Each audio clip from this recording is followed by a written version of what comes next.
वह खा पी करके नष्ट कर देता है और जैसे पहले कंगाल था वैसे ही कंगाल बना रहता है।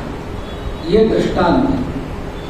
ऐसे ही मनुष्य भगवान की ओर जाने के लिए भी अनेक जन्मों से थोड़ा थोड़ा थोड़ा पुण्य करके संसार में आते हैं और आने के बाद उस सत्कर्म को और आगे बढ़ाते बढ़ाते बढ़ाते और उनका पुण्य बढ़ जाता है और पुण्य बढ़ने से वे साक्षात भगवत स्वरूप ही हो जाते हैं और इसी शरीर से शरीर को नष्ट करते हैं।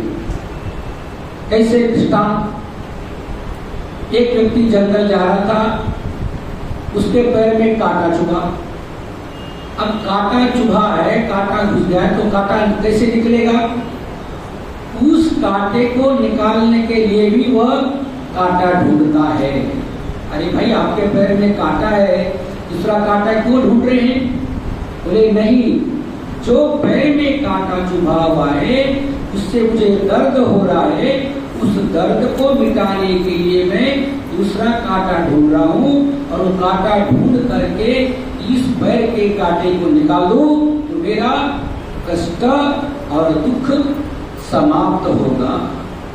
तो ऐसे ही देवता लोग भी स्वर्ग में देवताओं का शरीर छोड़ करके मनुष्य शरीर में आना चाहते हैं, क्योंकि मुक्ति भगवत भक्ति यह जितनी मानव शरीर में सुलभ है उतनी देवता शरीर में सुलभ नहीं है, सुलभ नहीं। तो दृष्टांत है कि कांटे से कांटा ही निकाला जाता है। ऐसे ही मनुष्य को इस अनेक पुनरपि जननम पुनरपि मरणम पुनरपि जननी जठरे शयनम, संसार में हम करोड़ों बार जन्म लेकर के आ चुके हैं और बार बार जन्मते बार बार मरते। अब हम चाहते कि हमारा अगला जन्म न हो और अगली बार हमारी मृत्यु न हो। इसके लिए क्या करना पड़ेगा? जैसे कांटे से ही कांटा निकाला जाता है, ऐसी शरीर से ही इस शरीर को आना बंद किया जाता है। कर्म नैव संसिद्धि जनता थी, उन्होंने कर्म के द्वारा ही संसिद्धि प्राप्त की। ऐसे ही हम शरीर में आए हुए तो हम इस शरीर के द्वारा इतना ज्ञान प्राप्त करेंगे, भक्ति करेंगे, तपस्या करेंगे, विचार करेंगे, नामस्मरण करेंगे तो आगे भी हमारा शरीर नहीं होगा। तो इस शरीर में रहते हुए ही आगे शरीर को नष्ट करना है। जैसे कांटे से कांटा निकालना है, ऐसे शरीर से ही शरीर को समाप्त करना है। एक दृष्टांत दिया है संत ज्ञानेश्वर ने, बोले हम इस देह को आए हुए हैं, इसके लिए आए, बोले हम इस देह अगले देह को नष्ट करने के लिए आए हुए हैं। तो शरीर से हम इस शरीर को नष्ट करते हैं, इसके लिए क्या क्या करना पड़ेगा हमें? सबसे पहले हमें सद्गुरु के शरण में जाना पड़ेगा। तो आप जैसे उस सज्जन के पैर में कांटा चुभा था, उसे कांटा निकालने के लिए कांटा मिल गया, कांटा निकाला। ऐसे भी हमारे शरीर में कांटा चुभा हुआ है, हृदय में कांटा चुभा हुआ है, उस कांटे को निकालने के लिए हमारे पास भी कांटा है। तो कौन सा कांटा है? वो शरीर कांटा है और हमारे पास ज्ञान रूपी कांटा है, जो कांटा माता जी ने सबको दिया हुआ है। वो ज्ञान संस्कार में रहते हैं। तो जैसे काम क्रोध जो संस्कार होते हैं हमें दिखाई नहीं पड़ते, लेकिन प्रकट होते हैं। अब बताओ, आपके मोबाइल में 2 GB डाटा है, तो कहाँ रखा है उसमें डाटा? ढूंढ के बता सकता है कि हमारे मोबाइल में 2 GB डाटा है, 3 GB डाटा है? दिखाई नहीं पड़ता, लेकिन खोलने के बाद वो अपना काम चालू कर देता है। तो ऐसे ही मनुष्य के हृदय में अंतःकरण में संस्कार होते हैं, वह दिखाई नहीं पड़ते, उसे पता नहीं लगता, उसे दुनिया का डॉक्टर देख नहीं सकता, दुनिया की टेक्नोलॉजी उसे पकड़ नहीं सकती, लेकिन उसको हम पकड़ सकते और हमें अपने शरीर से उसको अभिव्यक्त करते हैं। भगवान ने कहा ना कि अंत काले च मामेव स्मरण मुक्त्वा कलेवरम, तो जो अंत काल में जो मेरा स्मरण करके शरीर छोड़ता है वह मुझे प्राप्त होता है। यह नामस्मरण का कांटा माता जी ने आपको दिया हुआ है। सबसे बड़ा महाकांटा दिया हुआ है ज्ञान रूपी, वह श्रीमद् भगवत गीता। सबसे बड़ा, इससे बड़ा कोई कांटा नहीं, कोई इतना बड़ा शस्त्र नहीं है कि आपके जीवन मरण को काटने वाला, वह श्रीमद् भगवत गीता। भगवत पाद शंकराचार्य जी भी कहते हैं भगवत गीता किंचित धीरा, जो भगवत गीता का थोड़ा भी अध्ययन करता है, थोड़ा भी समझता है, तो यमराज उसकी चर्चा नहीं करते, मतलब उसके पास यमराज नहीं जाते, उसकी मृत्यु नहीं होती, उसका भी निर्वाह होता है, वो ध्यान रखता होता है। और भगवान स्वयं कहते हैं गीता में, जो गीता का प्रचार करता है वह मुझे बहुत प्रिय है। तो माता जी ने गीता का कितना प्रचार किया है, ऐसा प्रचार शायद इस धरती पर कोई नहीं किया हुआ है। और देखना, पुरुष शरीर को परमार्थ में अभिव्यक्ति करना, परमार्थ करना बहुत सरल होता है, लेकिन मात्र शरीर को परमार्थ करने में, आध्यात्म में कई कठिनाई होती है। इन कठिनाइयों को सहन करके, बचा करके आपने आपको भगवत गीता में सुना, ये सामान्य बात नहीं है। अभी अभी मुझे पुरानी पुस्तक मिल गई, सर्व सिद्धांत संग्रह। उस पुस्तक देखा तो उस पुस्तक की प्रकाश का एक माता जी है, वो है हिसार की। उस माता का नाम है वो मनभरी देवी।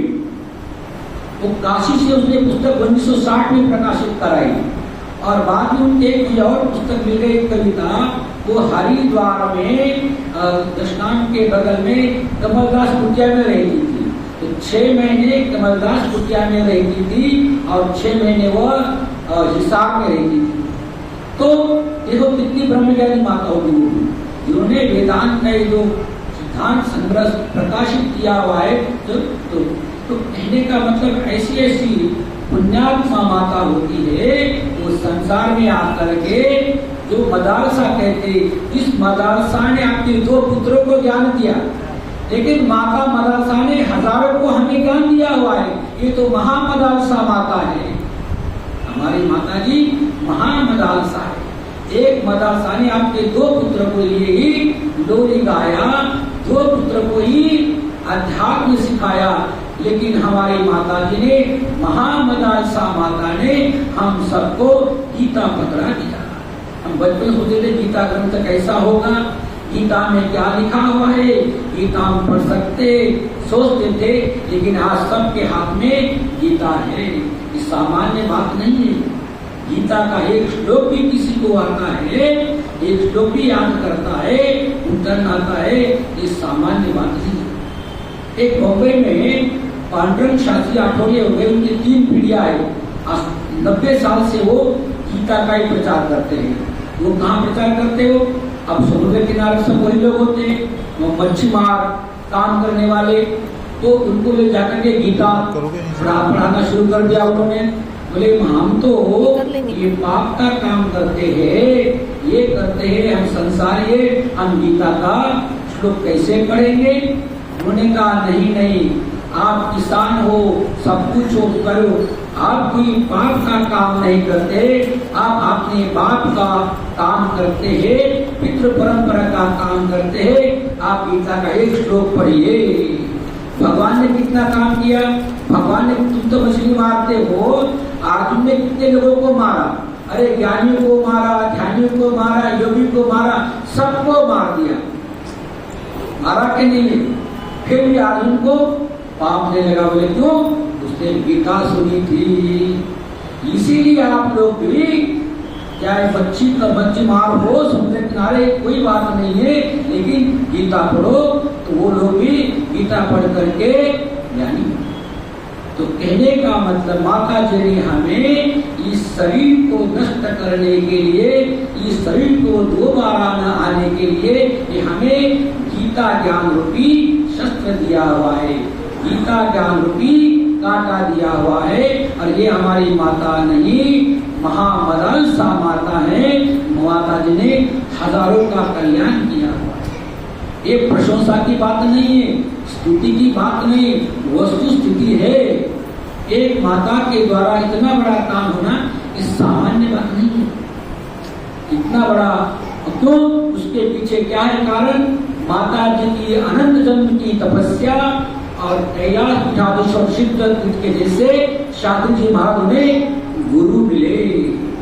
तो ऐसे गुरु मिले, ब्रह्म ज्ञानी गुरु मिले, तो क्या नहीं कहते हैं कि जिसके पीछे गुरु का हाथ हो वह व्यक्ति संसार में कभी नहीं हारता है।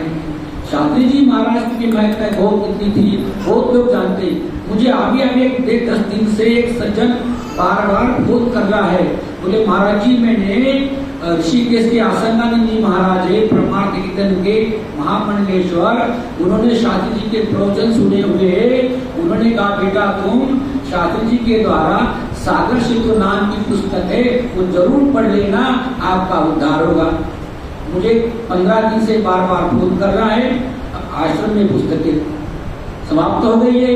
मैंने कहा कोई बात नहीं, कहीं मिली तो मैं आपको उसकी फोटो कॉपी उपलब्ध करा दूंगा।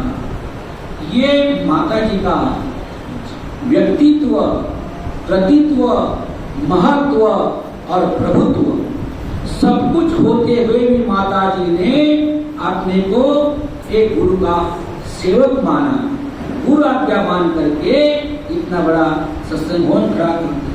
नहीं तो थोड़ा सा ज्ञान हुआ तो कहते आप मैं तो भगवान बन गया हूँ, मैं भगवान बन गया हूँ ऐसे। लेकिन माता जी ने इतना ज्ञान होने के बाद, इतनी महत्ता, इतना अधिकार होने के बाद भी माता जी ने सदैव सदगुरु को स्मरण किया। तो आज माता जी का हम स्मरण करके यही उपदेश लेना है कि माता जी ने हमें कांटा निकालने के लिए श्रीमद् भगवद गीता रूपी कांटा दिया हुआ है। हमारे जीवन में आने से अब हमें कोई भय नहीं, हम भी जरूर मुक्त हो जाएंगे, ऐसा पूरा विश्वास करना चाहिए। मैं इतने कहते अपनी वाणी को विराम देता हूँ। हरिओम।